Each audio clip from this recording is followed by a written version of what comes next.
Hi everybody, I'm Miss Alicia and I am coming to you from the Ames Free Library to tell you all about my very favorite mermaid books. And you might be thinking, Miss Alicia, it's fall! It's way too late to tell us about mermaid books. But here's the thing, it's never a bad time to hear about mermaid books or to read mermaid books. Mermaid books are just as magical in the fall as they are in the summer. So I'm gonna go ahead and tell you about my favorite fantastic mermaid books. And as you can see here, I have a giant stack of my favorite mermaid books. And I'm not gonna tell you about every single one of these, that would be a really long video, but you can find a list of all of those mermaid books and you can click on each title, read a little bit about the book, and reserve the book for yourself so you can read it at home if you like. What I've got is a small selection of mermaid books to tell you about. I've got picture books, and I've got nonfiction, true books, and I've even got a chapter book. So the first mermaid story that I want to tell you about is called Mabel, a Mermaid Fable, and it might be my favorite book of the bunch. It's definitely the funniest, the silliest book of the bunch. I'm going to read you the first few pages so that you can hear just how silly it is. This one is by an author named Rowboat Watkins.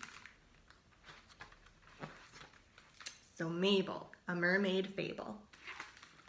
What was weird about Mabel wasn't her mustache.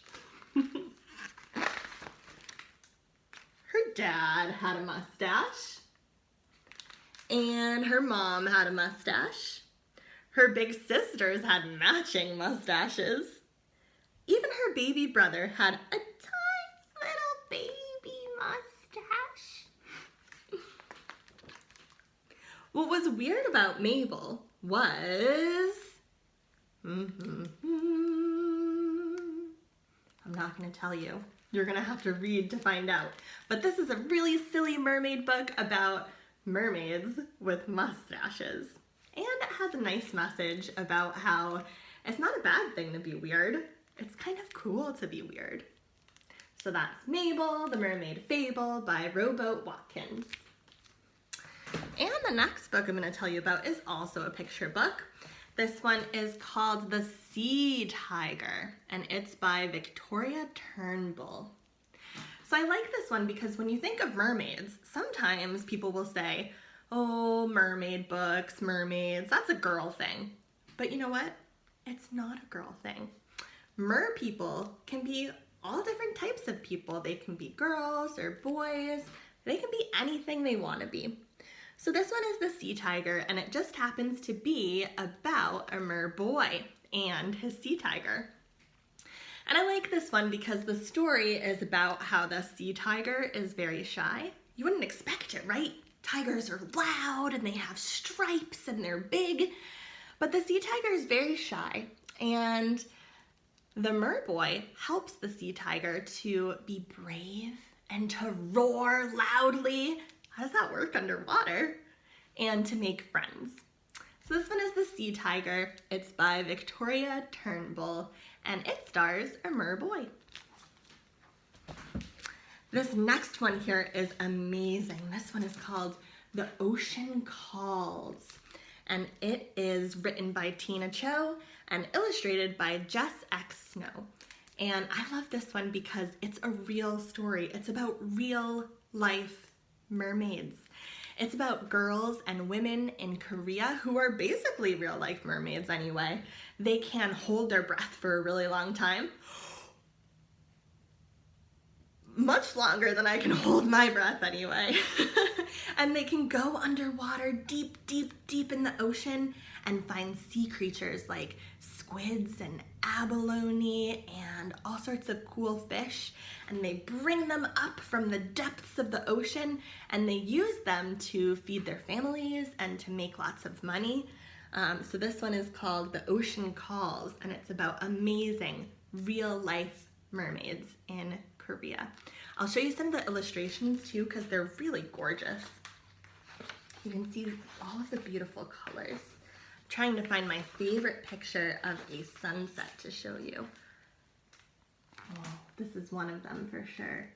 Look at all those gorgeous purples and oranges and yellows and pinks. I love the ocean. This is The Ocean Calls. Here you go. And then finally, I'm going to tell you about one of my favorite mermaid chapter books. This one is called Keeper, and it's by Kathi Appelt.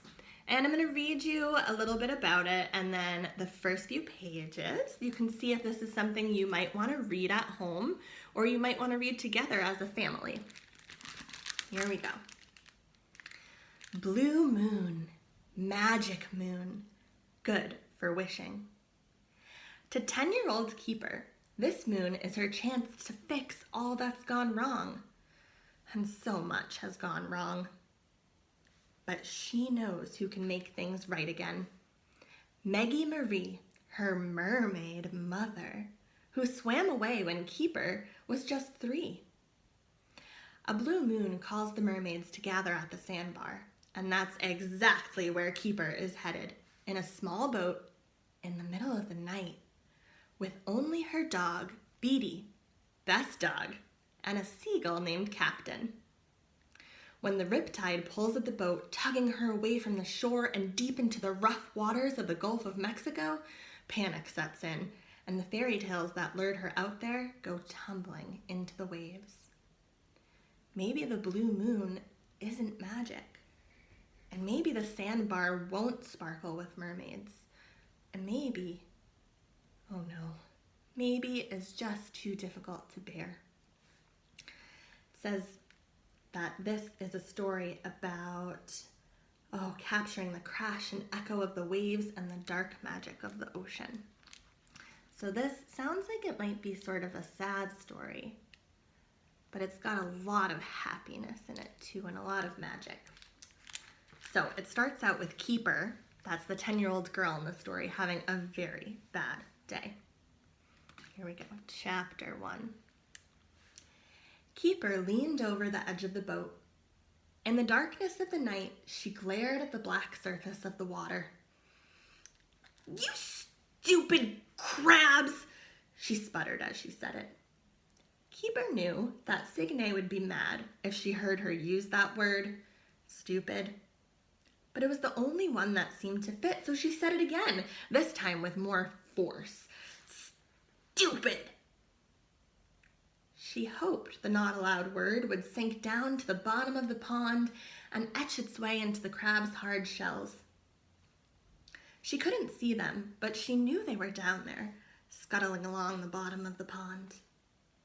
In her entire 10 years, she had never heard crabs speak before. Have you heard crabs speak before? And then, that very morning, all 10 of them had called out to her.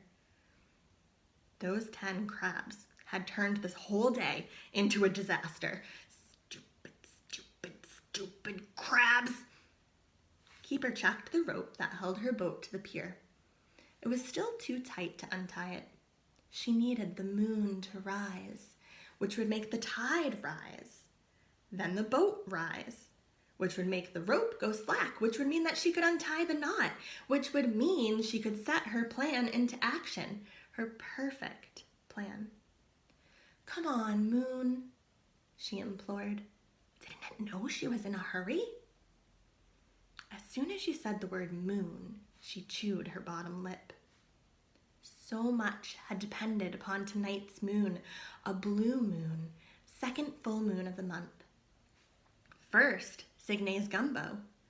Then, Dogi's 2-word song. I wonder what the 2 words are. Finally, Mr. Beauchamp's night-blooming Cyrus. All 3 of those things had depended upon the blue moon, and all of them, every single one, had been ruined. Ruined by crabs. Keeper never wanted to see another crab in her entire life. Never, never, never. And now she needed the moon to turn the tide around. and pull her out of the pond, through the channel, and into the breakers until she got to the sandbar. That was the plan, or at least the first part of the plan. So Keeper is relying on her mermaid mama. She thinks her mom is a mermaid to save her day, but she hasn't seen her mom in 7 years. Do you think she can find her? I don't know. Do you think it has a happy ending? I think so. So those are some of my favorite fantastic mermaid books. I hope you have fun reading them, even though it's fall.